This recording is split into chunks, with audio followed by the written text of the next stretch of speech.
Ay Mar, subukan mo 'to, ang sarap nitong beef enoki roll.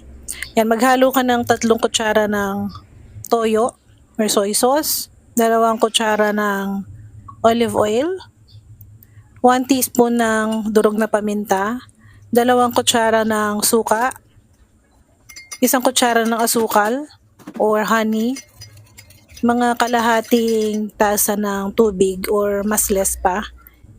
And then gochujang, 1 kutsara ng gochujang, ginagamit sa kimchi. Yan, halo mo lang yan. Kailangan mo ng cheese, sibuyas, and mga 2 itlog. At yung 250 grams ng beef enoki roll. Actually, ano yan, ako na yung nag-roll nun.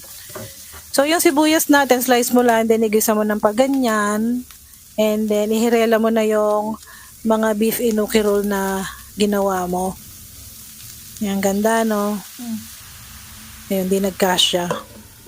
Ayan, mga prito mo lang siya ng mga 5 minutes dyan. And then, bali-baligtarin mo lahat para maluto naman yung kabila niya. Ayan, ganyan lang. Ayan, pagtigpa 5 minutes lang. Ayan. Then after 5 minutes, takpan mo yan. And then after 5 minutes, ilalagay mo naman yung sauce na ginawa mo. Yan. Then siguro mga 2 minutes, tayo mo lang 2 minutes, ilagay mo na yung egg and yung cheese. Yan, tayin mo lang, takpan mo yan ng mga 2 minutes para maluto yung egg. And then, ayan, meron ka ng beef enoki roll na napakasarap at napaka-tender ng beef. Yan, bumili lang ako sa bilihan ng mga pangsanggipsal.